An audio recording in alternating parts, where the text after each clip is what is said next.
Good morning प्यारे बच्चों, मैं हूं आपकी एजुकेटर पूर्णिमा और हम करेंगे वर्कशीट नंबर 24। सब्जेक्ट आपका मैथमेटिक्स है, क्लास आपकी 8th है और डेट है 17 दिसंबर। तो स्टूडेंट्स यहाँ पे क्यूब एंड क्यूब रूट के बारे में हम जानेंगे। अभी तक हमने क्या पढ़ा है? हमने स्क्वायर पढ़ा है, ठीक है ना। अच्छा, स्क्वायर रूट किस किस बच्चे को निकालना आता है? तो स्क्वायर एंड स्क्वायर रूट के बारे में पढ़ा था।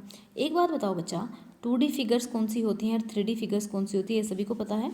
ठीक है, तो चलो मैं बता देती हूँ। 2 डायमेंशनल फिगर्स जिसकी 2 ही डायमेंशन हो, लेंथ इंटू ब्रेड्थ, यानी कि या तो लंबाई हो या फिर चौड़ाई हो। तो जैसे हम एक पेपर पे हमने ड्रॉ कर दिया, ये लाइन जो है ये हमने एक स्क्वायर ड्रॉ कर दिया, तो या तो इसकी ये जो हो गई चौड़ाई हो गई और ये इसकी लंबाई होगी। ऊंचाई तो कुछ है नहीं इसकी। तो जिन फिगर्स की क्या हो, लंबाई लेंथ भी हो, ब्रेड्थ भी हो और हाइट भी हो, तीनों डायमेंशन हो, तो उसको हम 3D बोलते हैं, ठीक है। तो जब एरिया निकालना होता है तो हम क्या करते हैं, लेंथ इंटू ब्रेड्थ कर देते हैं, ठीक है।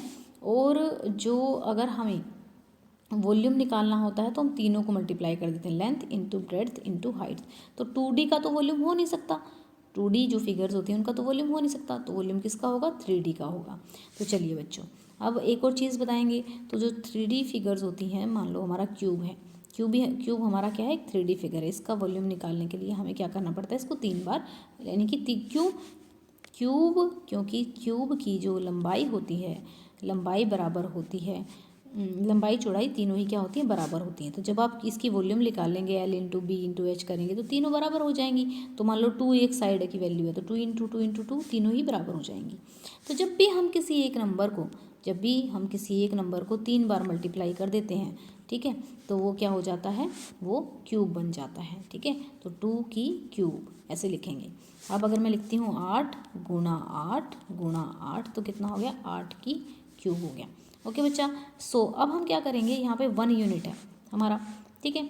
तो जब उसको मल्टीप्लाई कर लेंगे ना, जैसे मैंने 3 को 3 गुणा 3 गुणा 3, 3 3 9 गुणा 3 हमारा कितना आ गया? 27। तो 27 आया। तो ये 27 हमारा क्या आ गया? ये सॉरी 27 बोल रही हूँ, 27 हमारा परफेक्ट क्यूब नंबर आ गया। किसी नंबर को 3 बार मल्टीप्लाई करने के बाद अगर जो नंबर आता है वो हमारा परफेक्ट क्यूब बोला जाता है, ठीक है। तो ये हमारा हो गया 27 और यहाँ पे आ जाएगा हमारा 7 2 9। तो चलिए अब क्या करना है आपको? बस वो क्यूब ही निकालना है और कोई कुछ नहीं आज की वर्कशीट में। एक तो यहाँ पे एक सुंदर सा आपको एक क्यूब बना देना है। तो क्यूब का ध्यान रखें, लंबाई चौड़ाई और ऊंचाई बराबर होती हैं, ठीक है। तो यहाँ पे हमारा बन गया। मैं तो उतना सुंदर नहीं बना पा रही हूँ, बट आप लोगों को सुंदर बनाना है, ठीक है। तो चलिए अब यहाँ पे अगर मेरे को 11 का क्यूब निकालना है तो कैसे करोगे? 11 का इसने तो दे दिया, 11 का क्यूब, इसने 11 का क्यूब दे दिया, तो मैं निकालोगे कैसे आप? 11 इंटू 11 इंटू 11। तो पहले इन दोनों को मल्टीप्लाई कर लेंगे, तो यहाँ पे कर लेते हैं 11 गुणा 11। आप करेंगे 1 1 सा 11 इंटू 1 1 1 2 1, ये आ गया 1 2 1 आ गया। अब 11 इन दोनों को मल्टीप्लाई कर देंगे, ठीक है। तो यहाँ पर अगर मैं इसको मल्टीप्लाई करती हूँ 1 2 1 को, 1 2 1 इंटू 11, ये मैंने किया 1 2 1 इंटू, ये आ गया 1 2 1, फिर आ गया 1 3 3 1। तो आंसर कितना आ गया? 1 3 3 3 1। इस तरीके से निकालेंगे। अब जैसे 12, मतलब पहले इन दोनों को कर लेना है, जो दोनों का आएगा फिर उसको तीसरे से मल्टीप्लाई कर देना है, ठीक है। तो ऐसे आप क्यूब निकाल लेंगे। तो हमारा 11 का कितना आ जाएगा? मैं सबका बता देती हूँ, आप घर पे वो सबका निकाल के देखेंगे। 1 3 1 1 आपको करके दिखाना है, आपकी टीचर नहीं तो फिर डांटेगी आपको, पूरा प्रॉपरली करके दिखाना है। 7 2 8 आ जाएगा। अब फिर 13th को करेंगे तो हमारा आ जाएगा 2 1 9 7। फिर 14th को करेंगे आप तो आपका आ जाएगा 2 7 4 4, ठीक है। फिर देखते हैं हम 15th को जब आप करेंगे 3 बार, 15th इंटू 15 इंटू 15, ठीक है, तो हमारा आ जाएगा 3 3 7 5। देखो ये हमें क्या करना, ये ना हमें याद हो जाते हैं जब हम थोड़े बड़े होते जाते हैं ना, तो हमें याद भी करने पड़ते हैं एग्ज़ाम जाके आने के लिए। तो आप लोगों को तो अभी निकाल के देखने पड़ेंगे, है ना। तो यहाँ पे आप कर लेंगे इसको, ठीक है ना। यहाँ पे आ जाएगा आपका 5 8 3 2, राइट।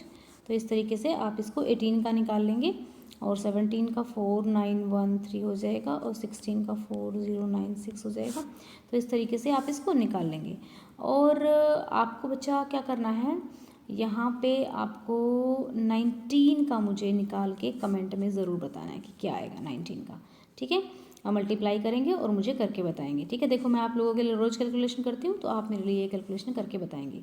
अब एक बात मैं आपको बताती हूँ, देखो अगर आप वैसे तो आई डोंट नो आप लोग अनअकैडमी पे कितना देखते हैं कुछ चीज़ें।